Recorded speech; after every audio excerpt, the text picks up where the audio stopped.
Hi, Kristen with the Village's Communications team, and we are here today at the Senior Resource Fair. I'd like to introduce you to John Petrillo, who is going to share more information about today's program. Well, thank you, Kristen. I just want to thank everybody from the Village for helping to provide the resources today to make this work. As many of you know, the Village operates a senior organization downstairs, lower level Village Hall. And the last couple of years have been very challenging with the pandemic and what we're now calling the endemic. During that time, the Village has had to rely on many of our partners to help provide programming and resources, not only for communication, but just to make sure basic needs were being met. One of the people I'd like to give a shout out to is Steve Rainsford from Meridian Healthcare. A couple of years ago, during my travels to some of our senior living facilities, I was told about a programming consultant that could help the Village. And during that time, he has been a valuable asset to us in helping answer questions that were beyond the capacity of staff. And he came up with this concept of providing a senior resources fair today, bringing all these community partners together to make resources and information available to our seniors. So to Steve and to all the partners who came today, thank you very much. Steve, take it away. All right, so we're going off of what John said. We're all here today because we want to be resources for seniors. And what that means is when we're up here today, we're not going to be promoting our own organizations. We're going to be just giving basic information and educating people on, and I'm recording this, just so that everything can be viewed, and this is just a very easy resource, everything compiled, so that everybody can at least get the very basic information of what's out there and what's available, and that no matter what, there are options. We have representatives from Covenant Senior Living, who's going to be talking about aging in place. We have Caregiving Home Care, who's going to be talking about caregivers and what's available for people in the home that might be needing some extra help. We have Encompass Health, that's going to be talking about post-hospitalization options. We have Meridian Healthcare, which I'm part of, and we're going to be talking about the basics of home health, hospice, palliative care, and visiting physicians that actually come to your home. We have Family Services of Lake County, who's going to be really talking about some of the services that they provide for the general public, specifically seniors and really just about anybody. And then we have Vanessa from Horizons Benefit Services that's going to be talking about Medicare, and she's going to be available for anybody that has any questions or concerns, but she's going to be a really good resource for anybody that has questions about Medicare, Medicare Advantage plans, Medicare supplements, because honestly, that's what pays for all of this. You know, except for the home care, which, but the main thing is that, you know, there are going to be lots of resources, and that, you know, we're all here for anybody. So with that, I guess I'll start since I'm up here, so somebody, you know, get ready to come up on deck and present next. So what is home health? Home health is when nurses, physical therapists, and occupational therapists will come to your home and do the care there weekly. Now, the frequency of the visits, how often they come, is going to be up to what the doctor ordered and what Medicare or the insurance will cover. But some of the things that could be involved in that are post-surgical treatment. So if somebody, let's say, just got a knee replacement, they're going to likely need wound care, possibly, and they're going to also need physical therapy. So instead of being in an inpatient unit for somebody that's pretty, you know, they're able to take care of themselves for the most part or have help at home, they don't necessarily need to go to an inpatient unit and could do something that's much less intensive outpatient in the comfort of their own home or wherever they are, whether it be in an assisted living community or a a senior community. So what that really does is they come to your home. They will be providing the care on site. They'll be working physical therapy exercises in your own home, in your own environment. And one of the benefits of that is you're getting the treatment and recovering in your own environment versus someplace that's foreign to you. So some people can recover better that way. It's not every time, but some people can. One of the other things that home health can really do is, especially with physical therapy wise, is after your benefit period, you have to take what's called a cool off, which means that you have to go a certain period of time before you could go back onto things like physical therapy in the home. And what that's really focused on is the continued treatment and also preventative, treatment. So, the whole goal here is nobody wants to go to the hospital. They want to stay out of the hospital in those settings as much as possible. So if you could keep doing the physical therapy in your home and getting the benefits out of it, and if your physician approves, you could continue the treatment at home. And it's just, it's not as intense, but it's a very good way as a preventative measure to stay out of the hospital and really keep an eye on making sure that, any things that are popping up that might be problems, that those are addressed. Another thing is palliative care. That's used for people that, aren't quite ready for hospice, which is more towards end of life. And palliative care is the treatment of like chronic conditions. It could be pain, it could be, there's a lot of different ways to go about it, but usually that would be when a nurse practitioner or a physician, they do anywhere between, depending on the organization, they could do between 1 or 2 visits a month usually, and what their goal is just symptom management. So if somebody's having a lot of pain, if they have chronic pain, palliative care would be an option that they could do that really would not interfere with some of their other stuff that they have going, such as their, let's say they have cancer. They are still allowed to be able to go a curative route while on palliative care. It's not nearly as intense as hospice, but it is a way to get some extra help when needed so that other things could be addressed and, basically getting more care. And again, this is all at the home. Palliative care is very appropriate for a multitude of people, like I said, chronic conditions, chronic illnesses that you still are wanting to seek a curative route on. After that, there's hospice. Now, hospice is when both the patient and the family, everybody involved, is really on board with, they want to focus on the quality of life versus the length of life. So this could be somebody who is, a cancer patient, somebody who has other, conditions that, the end result leads to, passing away. And what hospice really does is they have skilled nursing, social work, chaplains, different types of therapy, such as music therapy or animal therapy. And they, again, just like home health does, they come to wherever you're at. So it could be at home, it could be at a senior living community, it doesn't matter. And what they do is they are the ones that come there and provide the personal care. So the nurses, for example, they'll be checking on the patients weekly. They'll be addressing any signs and symptoms that come up. Because again, the whole goal under hospice is comfort and maintaining dignity. So with that, also that goes along with certified nursing assistant visits. Medicare covers, and insurance companies, they cover the certified nursing assistant, or sometimes a caregiver. They will come out and they will provide showers or baths for the patient, at their residence as well. The whole goal of hospice is really just focusing on making sure that the person is comfortable and that they remain, as in most cases, people want to remain at home or where they're at, and that helps them remain in place while getting extra nursing care to make sure that all those needs are met. And it's also a 24/7 service. Does that mean that people are going to be, at the house 24/7? No.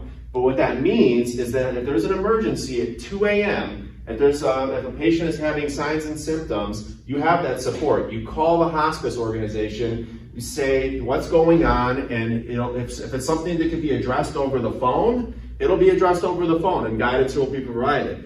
If it's a situation where a nurse needs to come out and actually address something because it's way past the point of talking on the phone, or if it's an actual condition that requires a medical intervention, the nurse will come out and make sure that those symptoms are taken care of before they leave.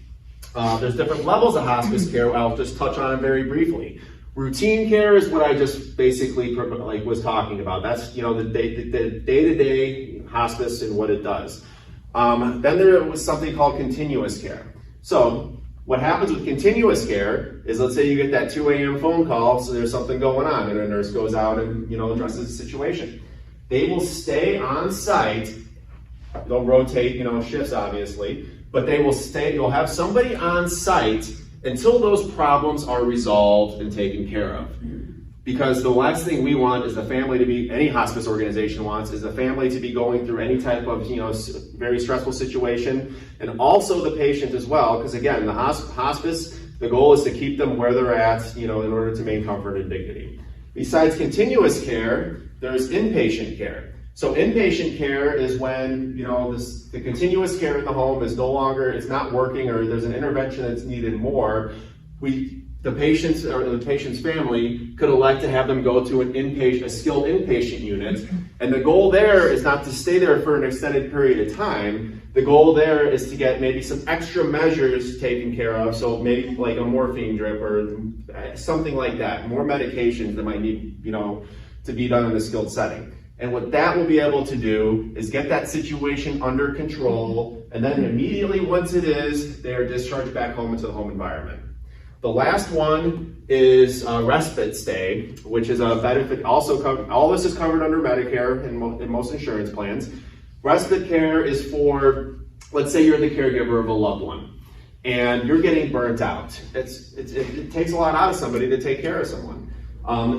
Every certification period under hospice, the first two are every 60 days, every 90 days. Then after that, after the first 6 months, it's every 2 months. This is a benefit that Medicare will pay for, that your loved one can go to an inpatient unit to be taken care of for 5 days. And during that's called 5 days of rest for the caregiver. And a lot of people don't take advantage of that for obvious reasons. They want to be with their loved one at all time, but it is a benefit that is available if burnout is occurring. And what burnout is, it means the stress has gotten too much. It means that you're tired. It means that you're at a point where you yourself might not be adequately able to take care of your loved one, whether it be for safety reasons because you're always too tired, or you just need to take care of yourself. So that's another benefit that comes with the hospice. Visiting physicians is a growing practice right now all over the place. COVID really got that up and going. So instead of having to go to a physician office, there are physicians that will come to your house just like the old days. And the benefit of that is you don't have to be sitting in a waiting room. The visits are on your schedule. So, when you're calling an office, it's like, we'll get you in here at 3:15. You're waiting there for, who knows, 45 minutes to an hour. You don't know. So with a visiting physician, what they will do, they will come directly to you. They'll, work with your pharmacy, send any prescriptions over that are needed, and again, address everything in the home. And they're also able to provide, like for example, you need physical therapy, they'll come out to your home, write the order for physical therapy, and then the physical therapist will come into your house. So these are all the options that are available for homebound medical care. Very brief and very just, kind of just a very general overview of everything. But this is all, again, available and covered under Medicare, and if you're qualified, and other insurances as well. So that's what I have to say about some home health care bound services. How about Encompass? Would you like to go next? Sure. And Encompass is going to be talking about post-hospitalization options. So glad you all could make it, whether you're at home or whether you're here with us today. So I'm with Encompass Health. We are a new acute inpatient rehab hospital in Libertyville. And I'll be talking about our level of care. It's a very great resource for this community, and it fits right in with the continuum of care. So the purpose of my talk is to describe what happens once you leave the hospital, what the choices are from that point, and a lot of them depend on the intensity of rehab that a patient needs and how much medical oversight they need. For example, patients that are discharged from a hospital after usually a very long hospital stay or a very complicated hospital stay, they may have been on a ventilator, for instance, and they still have a trach, what they're breathing through, they would probably go to a long-term acute care hospital. This is a specialized hospital. It's meant for long-term, and it's where patients can get some therapy, but the real emphasis is medical management of that complex medical condition. If patients, for instance, if they're in the hospital, let's suppose someone had a stroke or a hip fracture or a complicated cardiac surgery, and now they were able to take care of themselves before, and now they're not able to take care of themselves, and they would benefit and need continued close medical oversight, and the goal is to get that patient back home. Now we're talking about a patient appropriate to come to acute inpatient rehab like Encompass Health. So it is a specialty hospital. It has full medical services of a hospital, as well as a focus on rehab.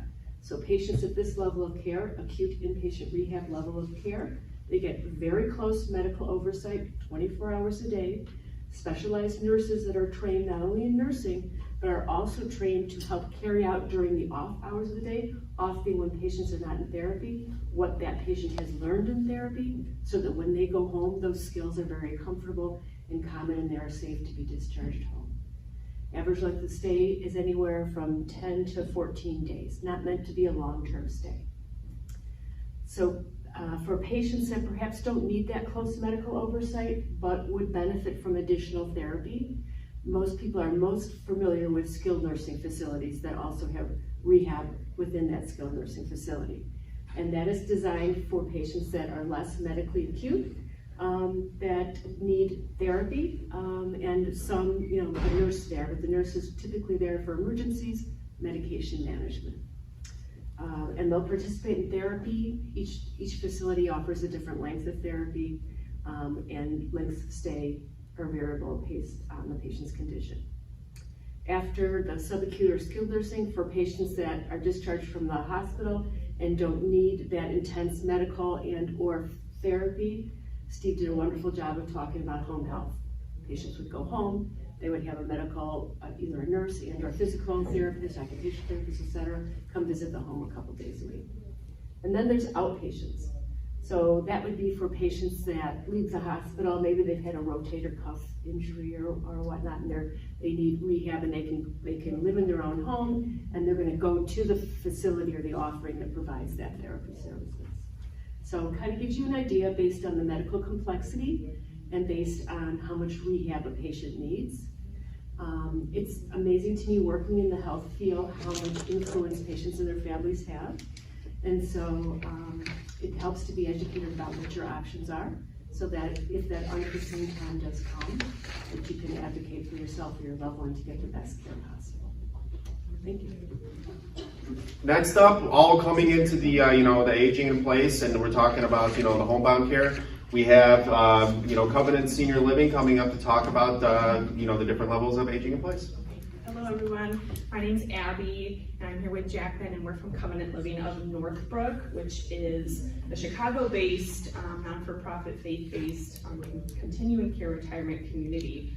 I'm going to be talking a little bit about what is a CCRC, the benefits of moving into a CCRC, and the concept of aging in place. And then Jacqueline's going to be talking a little bit more about the different levels of care.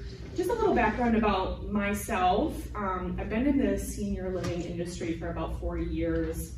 Went to school for healthcare administration at the University of Wisconsin-Eau Claire, graduated in 2019. Prior to me graduating, I did complete a year-long internship at one of our campuses in Carroll Stream, Illinois. And there I actually was kind of acting as like an assistant administrator. So working in their nursing home, their skilled nursing facility under their healthcare administrator. So really got the opportunity to learn the ins and outs of a long-term care facility. Graduated and then got my job at Northbrook with the same company, and have been there ever since, kind of in different roles. Right now I'm the assisted living director there, but obviously working for a CCRC, have been able to experience all the different levels of care. So what is a CCRC? Like I said, it stands for Continuing Care Retirement Community. And what that really means is CCRC has all levels of care on their campus. So that includes independent living, that includes assisted living, potentially assisted living memory, skilled nursing, and skilled nursing memory care, long-term care facility. The benefits of moving into a CCRC, there's several, but the biggest one is the concept of being able to age in place. So when you move into a CCRC, whether it be normally when you first move in, you're moving into independent living. You're moving into your own apartment, potentially maybe even a duplex or a home that's on the residence, and you're kind of buying into that community. So you buy into the community when you move in, and what that is pretty much guaranteeing you is that, hey, we're gonna take care of you for the rest of your life. Doesn't matter your financial situation, your assets. If you buy into our community, you stay there. We have all 3 levels of care. As you move throughout the continuum, you'll get to stay on our campus. So that aging in place concept is a huge benefit. Another benefit is if you only want to move once. If you are ready to move out of your home that you lived in for 50 plus years, and you're like, okay, If I move, I'm moving one time. I don't want to move to an assisted living facility and then, oh, if I need more help, I require more services, have to move again. So that's another benefit of a CCRC. The concept of aging in place is significant in the sense that when you buy into the community, a lot of times a CCRC has that continuum of care. So staff, amenities are still available to you in assisted living as opposed to independent living. The community that we're at, for example, you know, we have a gym, we have a pool, we have a beautiful walking path with a nice pond. If you start out in independent living and you're there for 15 years and you move to assisted living, you're still going to be able to enjoy all those amenities. You're still going to have all your friends over in independent living. It really makes it easier to move throughout different levels of care. I'll toss it over to Jacqueline. I don't know if there's any questions about CCRCs or aging in place, but I'll toss it over to Jacqueline to explain a little bit more. Thank you. Yeah, so we have the 3 different levels of care. That's independent living, assisted living, and skilled nursing. So if you start out in independent living, you're pretty independent, but there is still staff support around. So we have like a wellness nurse, we have security 24/7. So if there's any emergency throughout the day, throughout the night, everyone has like a pendant, you just press that and then we have someone on call for you. In independent living, you pretty much are responsible for like maintaining your care, you know, you schedule your own appointments, manage your medications. Once it gets more difficult to do those types of things, let's say you have like some hospitalizations, maybe you need help with different activities of daily living, that's when it's time for assisted living usually. And in assisted living, you have CNAs, which is certified nursing assistants, and nurses 24/7. And assisted living is like the middle ground between independent and skilled nursing. So it is like independent living with support available on site. So you're still able to walk independently, like maybe that's with a walker or wheelchair, but you're able to get to and from the dining room to your apartment. You still have your private apartment in assisted living, but you have nurses there that can manage your medication and certified nursing assistants that can help with any activities of daily living you need help with. And then the 3rd level of care is skilled nursing. So once it gets to the point where maybe you need 2 people to help you with activities of daily living, like getting up out of bed, let's say you need a lift to get up, or say you can't walk anymore, you can't ambulate, you can't use a wheelchair to get around, that's when you're more, it's time for skilled nursing, because then it's 24-hour nurses, CNAs still, it's just more medical management care in skilled nursing. And then in skilled nursing, there's also kind of what Steve talked about, the short-term rehab that's available. And then in assisted living, you can get home health services if you need therapy there. And in independent living, you could also get home health services. So at all the different levels of care, there is some sort of service you can still get in a CCRC, but it really just depends on how much help you need and which level of care you'd be like most appropriate in.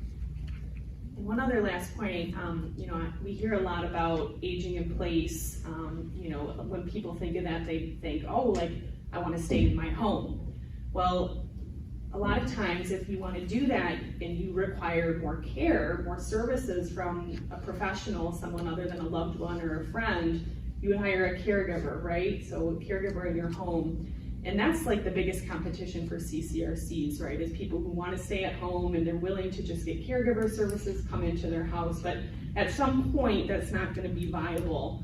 And at that point, you're not going to be able to move into a CCRC and really get the benefits out of it as you would if you moved into an independent living level of care to start off. And you know, the CCRC, a lot of these communities are buy-in communities and they're beautiful and expensive too, but so is caregivers at home. So you kind of have to ask yourself that question, what's more important to you and how many times you really want to move. So any questions on what we talked about? We'll be here if you have any questions on any of like the different, I could talk about like assisted living memory care, skilled nursing, independent living. So if you have any questions, feel free to meet us over here after. Okay, thank you. Next up is going to be Michelle from Caregiving Solutions and Home Care.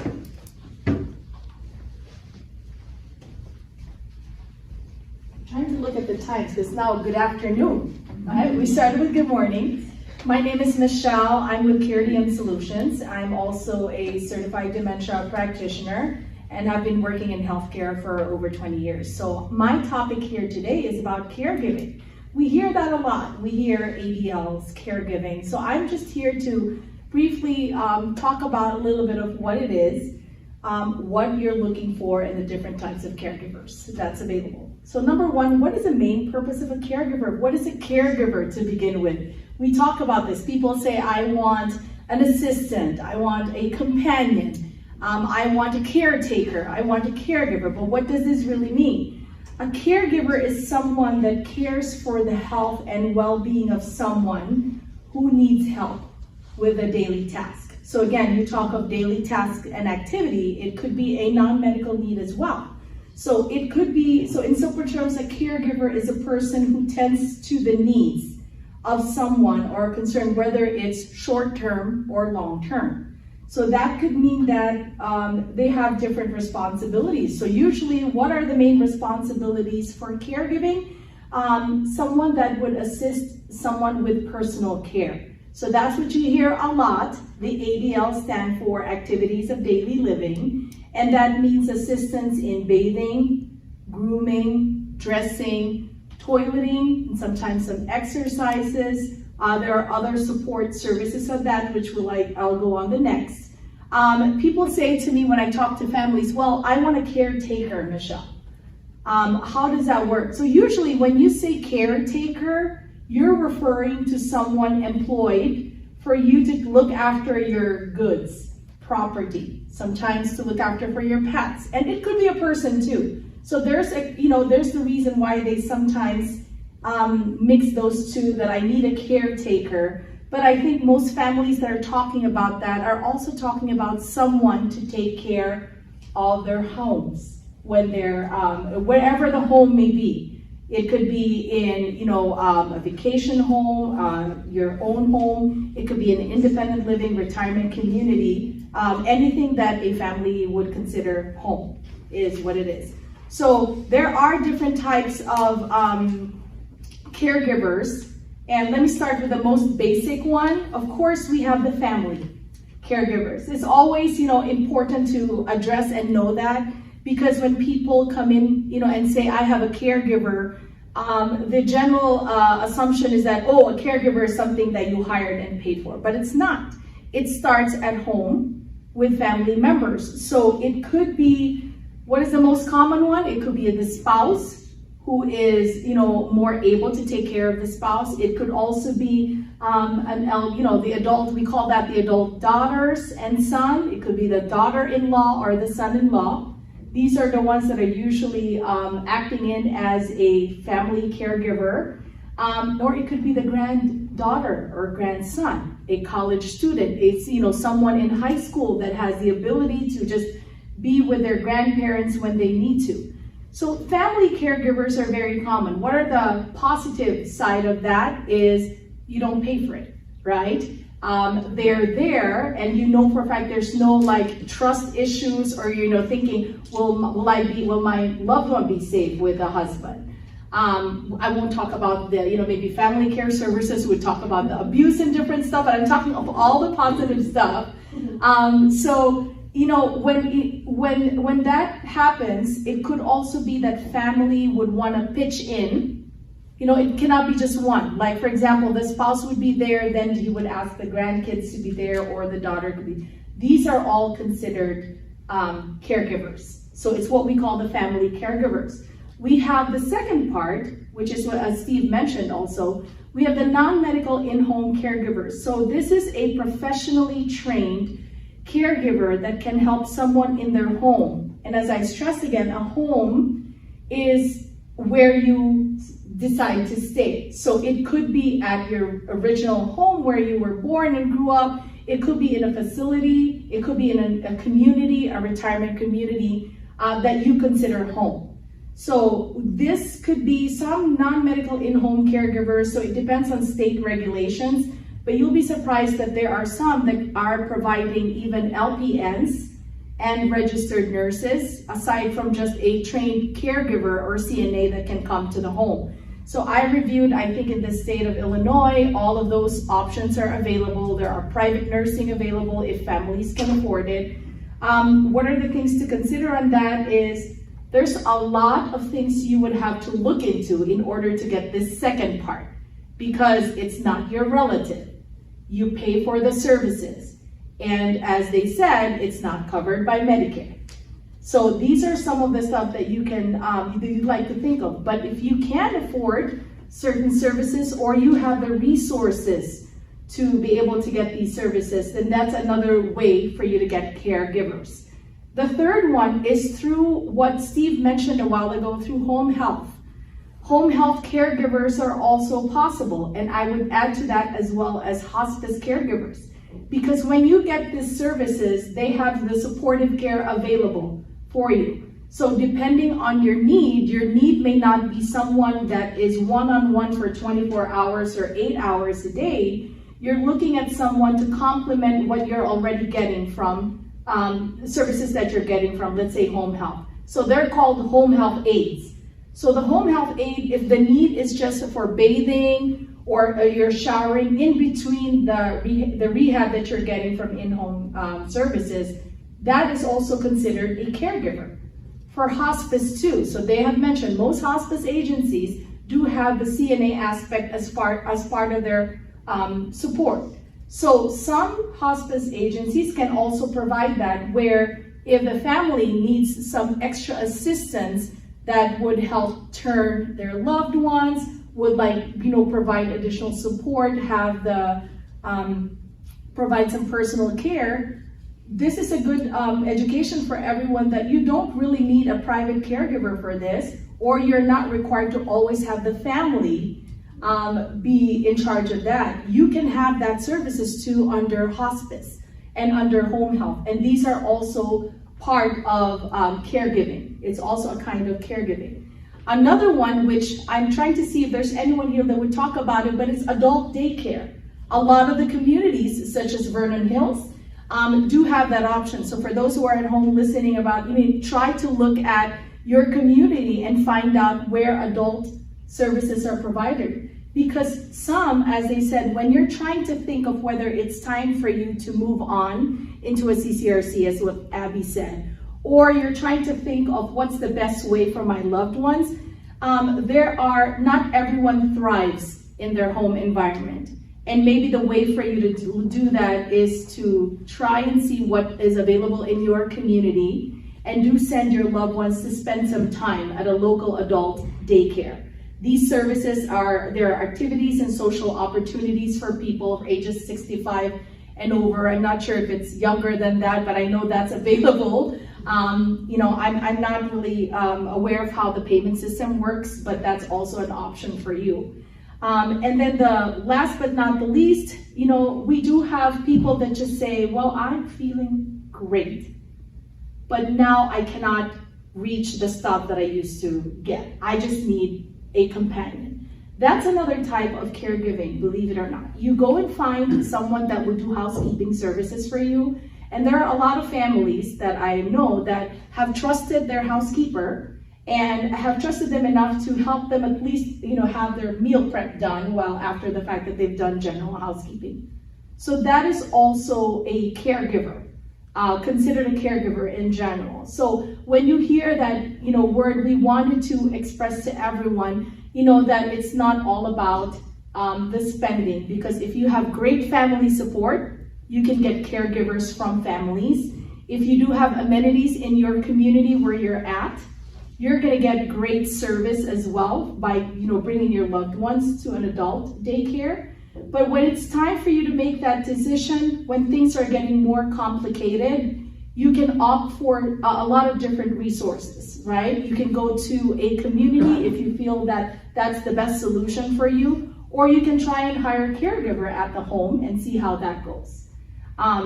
And so the second one that I really wanted to point is, let's just say that the decision is that you would want to get a caregiver.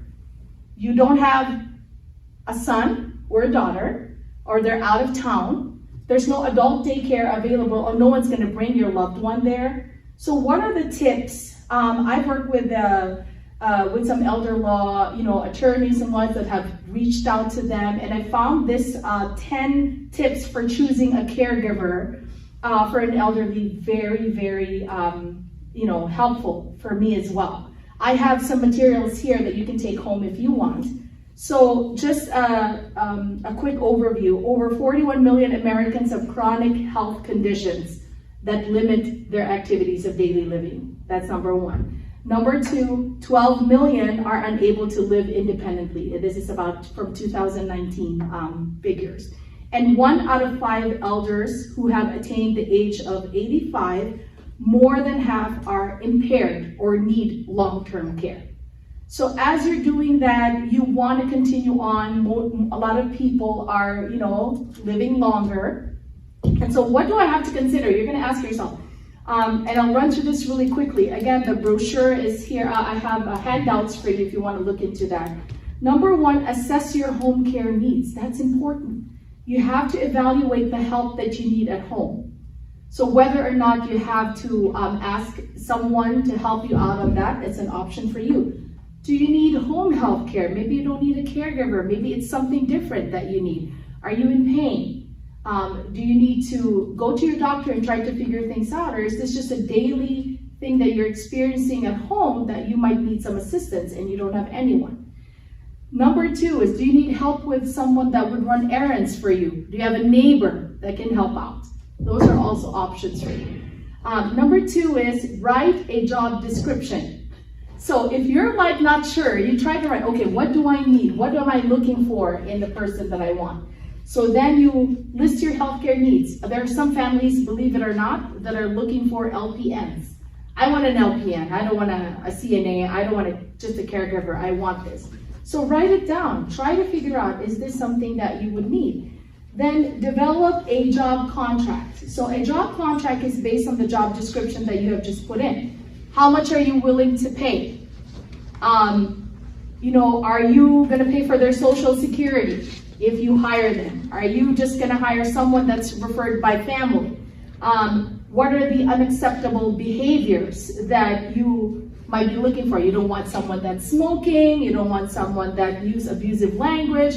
You want, or it could be you want someone that's very strong and proactive for your loved ones. And then know where to look for caregivers. Again, there's a lot of resources available for you. You can check out your website to find the caregiver nearest to you, agencies that are near you. Go to your local communities and find out what's available as well. And then it's important for you to interview. So when you do call, if it's someone that was referred to you, again, it's important to interview, number one, the person that referred it to you. If you community is referring to find out resources, ask around. These are the things that if you have the time to do so, that you'll be able to work on. Check references. It's very important. Some home care agencies do have websites that do have testimonials. Or you can call and ask them, is there anyone that you can refer me to that can talk about the services that you have provided? Get a criminal background check. That's number 8. So I know that's kind of like, okay, now how do I start with that? Agencies that are bonded and insured should be able to get that for you. They should be able to do the drug test, all the tests that are required for healthcare workers. That is part of the service that you are hiring for. Number 9, hire thoughtfully, which means you want to hire a caregiver with experience in specific areas. Let's say your spouse has been helping you for a long time, and now you need further help than that. Then you may want to look at agencies that could help you out with that. Are they trained in dementia training? Do they have skills in proper transfer? Like I do have a chairlift, I have, can they do Hoyer lifts? Those are the stuff. And I'm talking about this in general. Home care agencies that are willing to work with you should be able to offer all of this available to you as you question. Because as Steve said, you are paying for this service. You're ready now to pay for this service. You should get the best service available to you. Last but not the least, monitor. So once you find a caregiver, No one's perfect. You know, the best a caregiver can be the best caregiver for one family, but when they move to another individual, it doesn't work out, right? And I see, you know, heads nodding because it's the truth. And so you need to monitor, is the person there right now the best one for my loved ones? You set up a schedule to monitor them. It would be nice if they have someone that you can talk to, aside from a direct caregiver, like a client care coordinator or a case manager.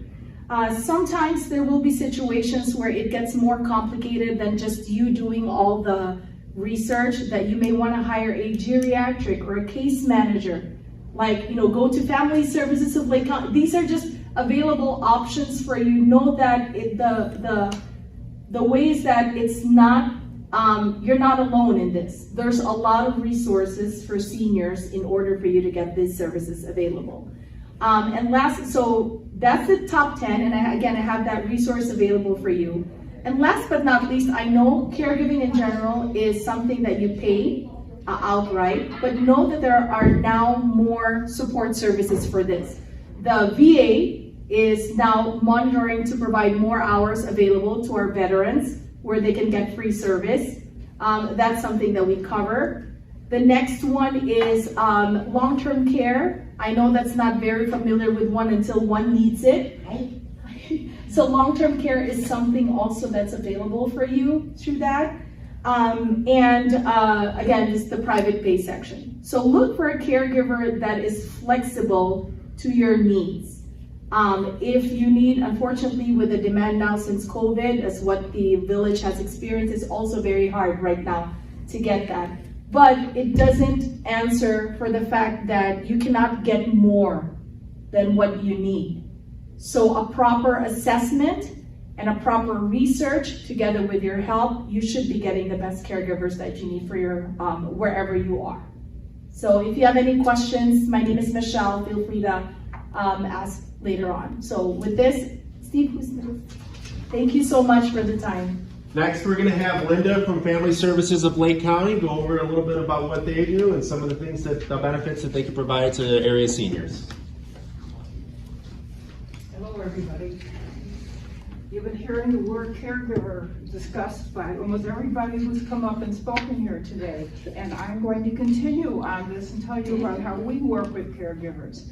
I represent Family Service of Lake County, and we have grants from the Illinois Department on Aging to provide caregiver services to families who are living in Lake County.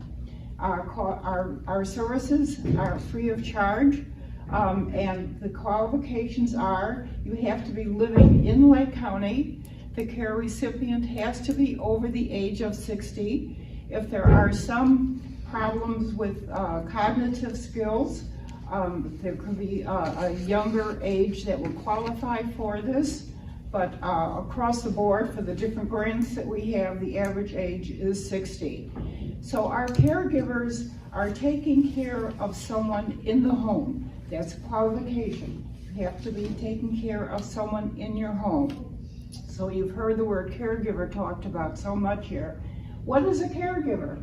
A caregiver, for our purposes of conversation here, is it's the wife taking care of the husband, or the husband taking care of the wife, or the son and the daughter taking care of mom and dad, or the niece or the nephew. It could even be a neighbor. It could be someone who stops in once or twice a week and says, I'm going to the grocery store. Is there something that I could help you with? So the term caregiver is very broad, and it changes based on what your particular needs are and what is available to you. We get calls in the office all the time from people who say, I need help, I can't take care of myself anymore, but I don't know a soul in this whole world.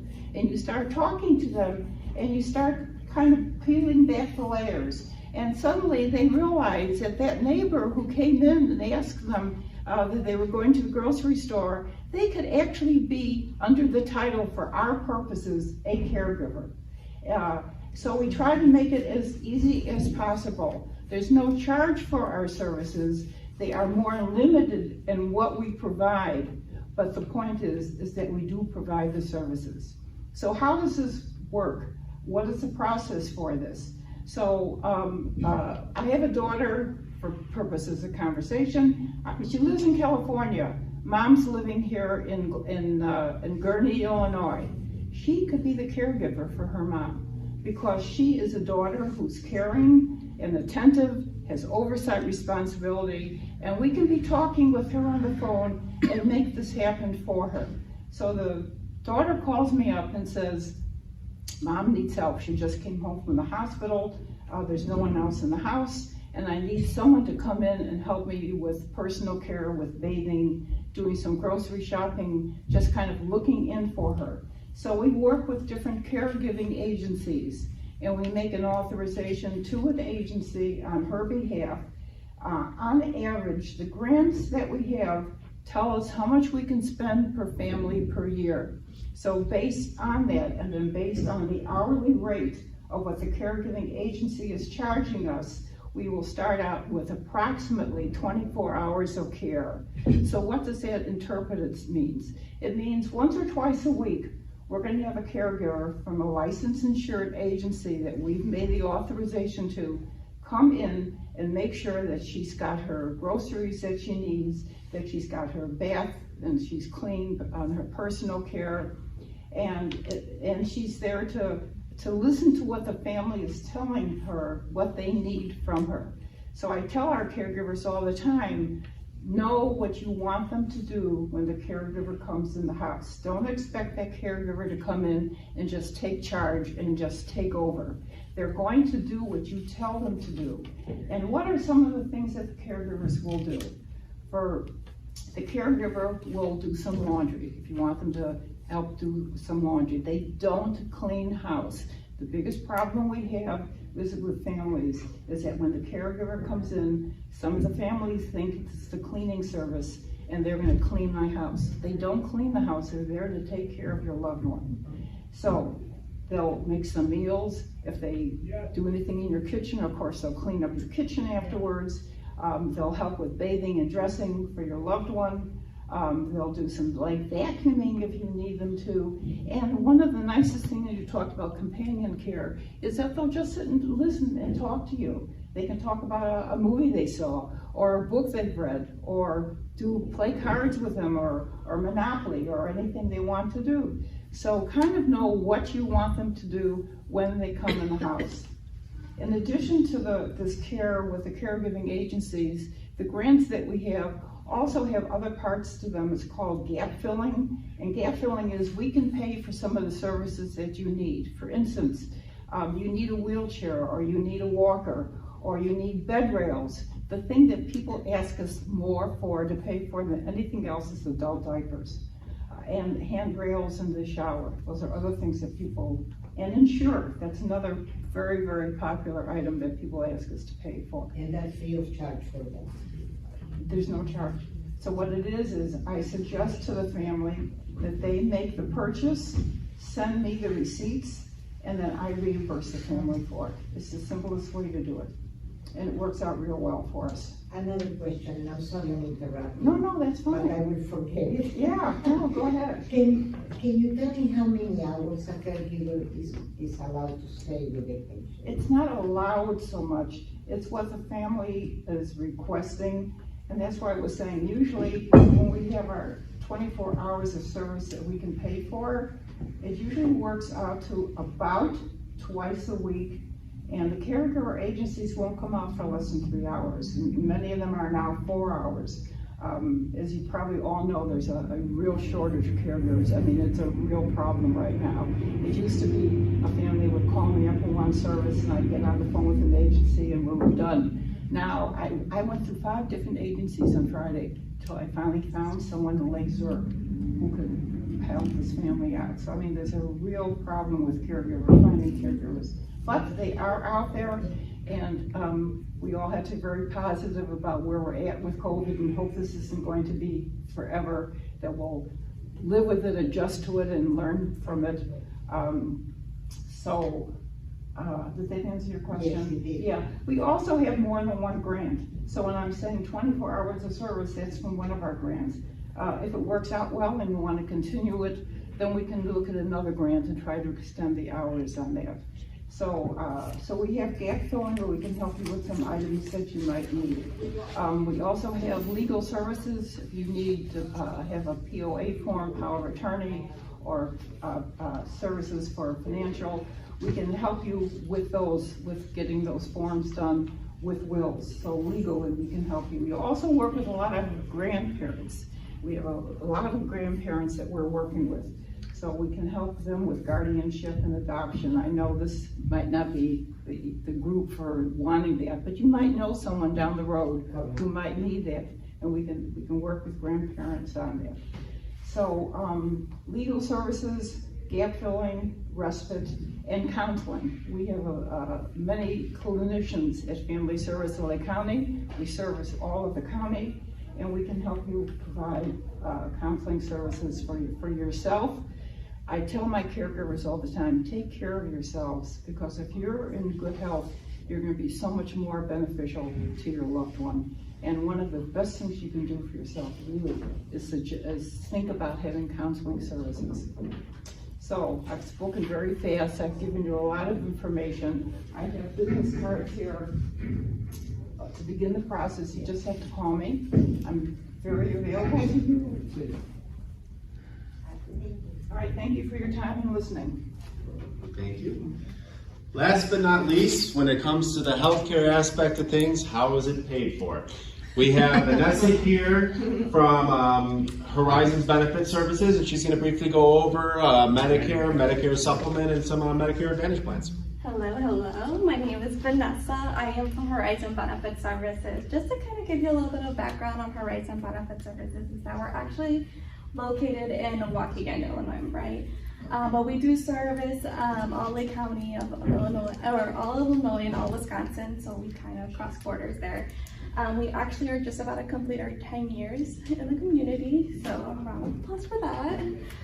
But overall, just to kind of go in a little bit about Medicare and a little, kind of give you like kind of a spark notes of an idea of things. So I want to touch base on the consumer view of things. When somebody is eligible for Medicare, usually when the moment they turn 64, they get so many solicitations. Mail after mail, call after call, email after email, and it's never ending. So it's a huge thing that comes about when it comes to being newly eligible for Medicare. Excuse me. So that's a very important thing, because nobody knows what's important and what's not important, right?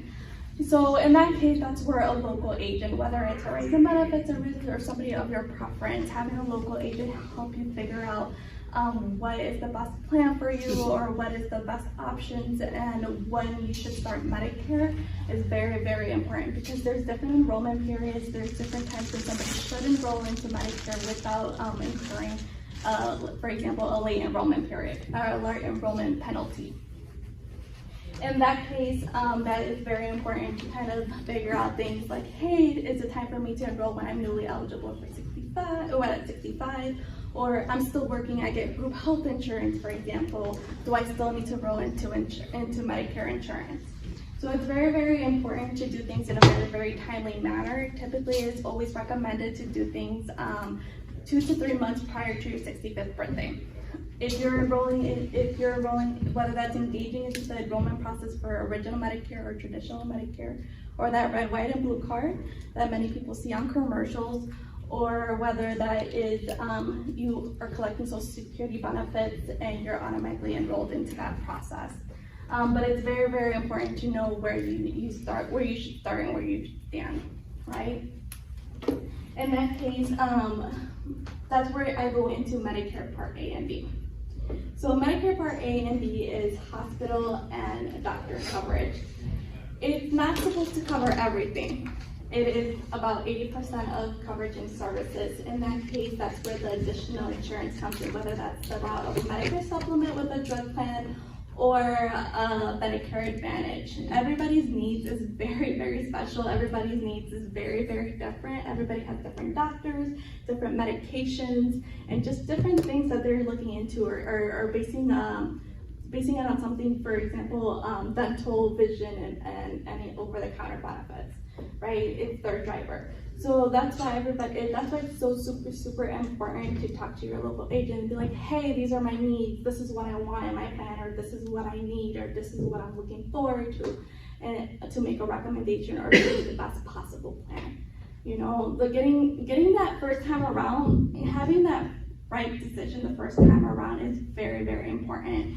Because, you know, obviously afterwards, then you don't get that free pass and there's medical questions, and we definitely want to make sure that you are on the correct plan that best meets your needs overall. In that case, when enrolling into Medicare, additional Medicare supplement or drug plan or a Medicare Advantage plan, it is super important to analyze things. For example, your prescription drug plan. The drug plan is the most complex portion for all Medicare beneficiaries. It changes every year. The way it's covered, the way it's paid for, any co-pays, and the different stages that a prescription drug plan has. So every year, the good thing is that Medicare offers the annual enrollment period, which everybody should know about, between October 15th to December 7th. It's super important to review that information and make sure that your current plan is still the one that's going to best meet your needs for the following year. Because you only have that one-time change, unless you have that special enrollment period with a qualifying event. But that's definitely a question for your agent at some point if you do have that. Okay, so in that case, Medicare supplement, prescription drug plan, and then you have your Medicare Advantage plans. Your Medicare Advantage plans work a little bit different compared to the Medicare supplement and prescription drug plan. In that case, a Medicare Advantage kind of bundles up your Part A, your Part B of that red, white, and blue card, and your prescription drug coverage, all into a little one package, and then the insurance company manages all those benefits for you. The good thing about Medicare Advantage is that it has additional benefits. For example, dental, vision, hearing, or any over-the-counter benefits, sometimes meal preps, sometimes rides if you need that, right? And the good thing about Medicare Advantage plan is that it can also work with Medicaid if ever needed, or VA benefits for those who get their medications, or if they see their doctor at a VA facility or pharmacy, right? And in the case that you guys need to be outside of that, then you can do that with the Medicare Advantage plan. An agent's job is really to tell you the good and the bad. No bias, just based on your needs, and just asking you questions about your health or about what you want or what you need. So that really is the most important thing when you're looking for an agent, whether that's with Horizon Benefit Services or whether that's with an agent of your preference. So it's super important, and I cannot emphasize this enough, to have a local agent. We always see those 1-800 numbers on commercials with Joe Mammoth or JJ Walker or any of that sort. So it's a little funny because it's just like, 1-800 number, I don't know about that, right? So a lot of the times that people are always asking questions when those commercials come up, like, hey, does this plan have that? Or does this plan have this? Or do we qualify for that? And a lot of the times, sometimes people don't qualify for that, and it's super misleading. So we definitely want to be very careful what we're enrolling ourselves into, or who we're talking to, or who we're talking to over the phone on 1-800 numbers, right? You definitely want to make sure you ask the right questions. People don't know what they don't know. So that's why it's very important to talk to your local agent, if whether that's a referral from an agency that you work with, or from a friend, or anything of that sort. And not just stick to one agent. Maybe ask questions with the multiple ones and see which one will best fit your needs, because one person could be compatible with one person and may not work for another person, right? So it's definitely important to make those calls to somebody local and ask the questions that you really want to know about. But overall, I kept it sweet and simple. Again, my name is Vanessa Silveranis. I work with Horizon Benefit Services. Any additional questions about Medicare, I'll be over in the corner. But overall, thank you for having me. Thank you, Vanessa. Well, I hope everybody found this the presentation's informative, and you know, there's obviously a lot more that goes into each person's field of expertise, what they were talking about. But I hope everybody just got a basic general idea. Let you watch this, or you were here in person, or going away with learning a little bit more. And I thank everybody for showing up. I thank everybody for tuning in. And every presenter has a table set up around the back here, so please feel free to stop there and grab any materials you want or ask any questions. Thank you very much.